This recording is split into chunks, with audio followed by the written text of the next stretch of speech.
the bamboo bike. And my God, tamang-tama ang init, bagay na bagay. But of course, good morning, Ryan. Uy, you say hello rin sa ating viewers ng OA Ako, the Telemagazine. Hello, OA Ako.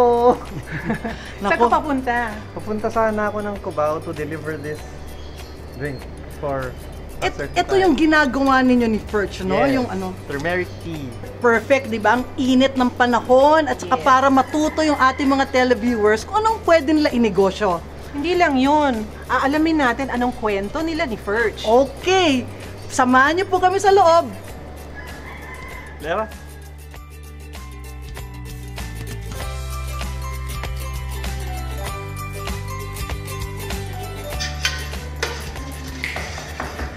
Tao po!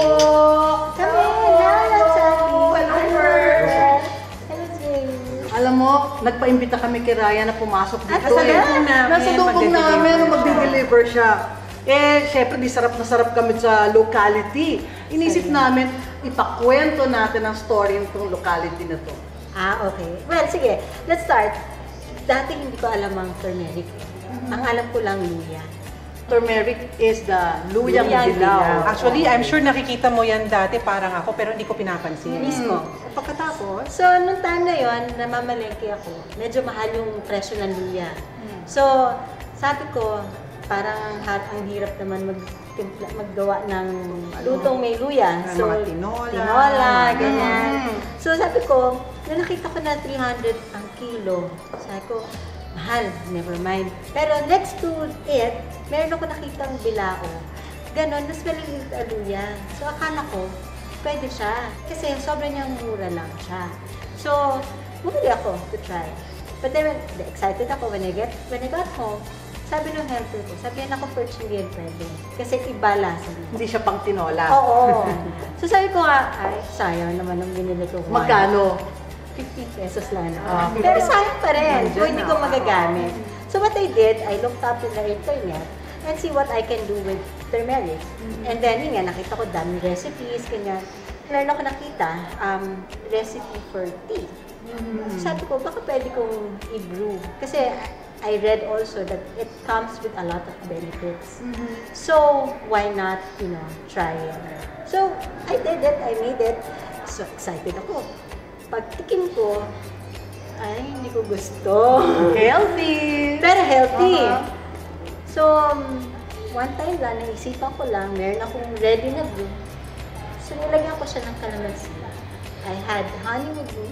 So, nilagyan ko siya ng honey. And I tried it. Okay. Pwede. And then there was one time, kasi nung panahon na yon, I was enrolled in a class na medyo strict yung attendance. So, if you were absent, if you're late, may penalty. And timing that time, nagkaroon ako ng lagnat on a Sunday. So, I had a tea prepared for me. So, ginawa ko, uminom ako the night before when I had fever. And then, the following day, I was well. Ganun kabilis. So, sabi ko, pwede talaga to. So, dun mo in-attribute. Oo. At saka that day, nakapasok ko, nagbaon ako. And then, my classmates, during that time, very curious. Ano yun? So, explain ako. So, what does it do? Sabi ko, it's very rich in antioxidant, it's anti-inflammatory. And I told them my story that last night, I was thinking I might not be able to come to class. And then, here I am now. I drank that last night, I'm here right now. So, okay, so you drink that every day. Sabi ko, I prepare it for myself. I mean, can you prepare for us also? We will just pay you. So, okay, then I started, then I took orders for 6 of my classmates. On the second day, I got orders from everybody. Wow. And then it started there. That 1 year ka nang preparing commercially. And you're doing it from your own home. Yes. So, from that initial order, how many bottles? 6 bottles. 6 bottles. Ngayon, ilan ang ginagawa mo? Well, I'm doing about 700 a week. Wow. Iba-iba, different clientele. So I have friends who gets the benefit of the turmeric. So they get relief from arthritis, they get relief from yung mga chronic pains. Effective kasi. Kaya Yes, it's so indeed. easy to market. Pag ganyang may mga Right. personal na testimonial. Nag-mathematics ako kaagad sa 700 bottles.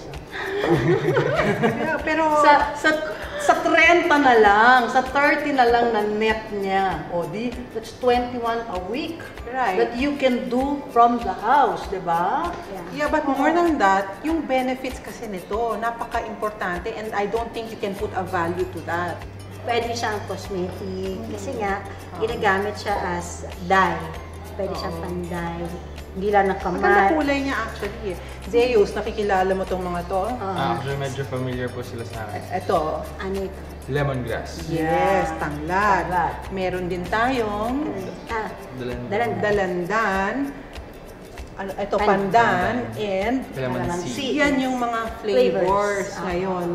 Na-eksperimento ano kung ano yung bagay. Yes, oo.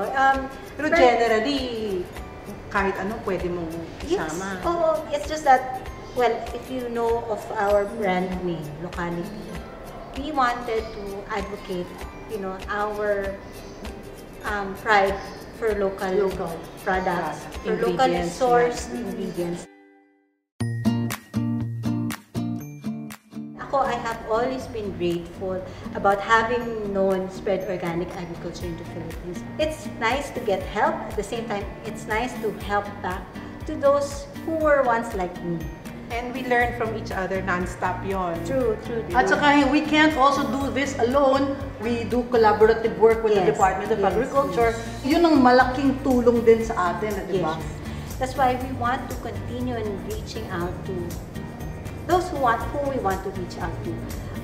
Yung mga gustong mag-consume ng healthy, na hindi kayang gumastos ng malaki. Sabi ko nga, ganito, kahit hindi nila ma-afford, kahit sila na lang gumawa.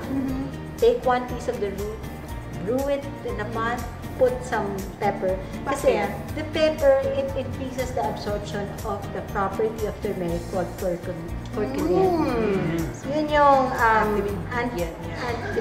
yung antioxidant property. And then mix it with the herbs and fruits that is local. So, yung mga tao sa bahay, kaya nila ito gawin, kaya nila itong maliit na negosyo to start. Pwede pagkaritaan, but even yung first and foremost, sa sarili ninyong pamilya, yung mga anak mo. Actually, my youngest son, he used to be asthmatic. And then, the last time that he used his nebulizer was that same time that I had him try this first. Hindi na kami nag-nebulize ever. Pero even for daily, ano lang eh. Yes. Yeah. Ano na siguro yun, mabuboost na mismo yung immune system mo. Yes. If that's taken regularly. Yes. And one more thing, napag-usapan na rin lang natin yung mga bata. Di ba, mga bata, they run around, they get bruised, they get cuts. They know already. They cut. Dito ang sugat. Direct, pahid. Yes. Oh. So, yun. And this is our humble advocacy to be able to share the wellness of turmeric through our product Locality. Thank you. Thank you very much. Si Zeus, meron ka ba natutunan? Natutunan ko po na masarap pala. Bukod sasabihin ko ba na sana, bukod sa masarap, ano ang natutunan mo? Healthy po at yun nga po, we're just discovering kung ano na po yung meron tayo dati. Ako naman, ang gusto kong i-reiterate is yung mga may bahay natin, di ba? Meron silang pwedeng gawin na pagkakitaan sa kanilang maliit na pamamaraan na hindi po nila kailangan ng malaking kapital. You don't have to look far. Yes. Ito mga to readily available. And kung ayaw nyo bumili sa palengke, pwede kayo magtanim. Correct. Napakadaling magtanim. Correct. Turmeric. At saka hindi pa yan nababagyo kasi it's root crop eh. Yes. So hindi yan affected ng malakas na hangin. Right. Okay? Sana marami po kayo natututunan na pagsama nyo sa amin sa pag-ikot around the Philippines. Please stay tuned again for the next OA Ako!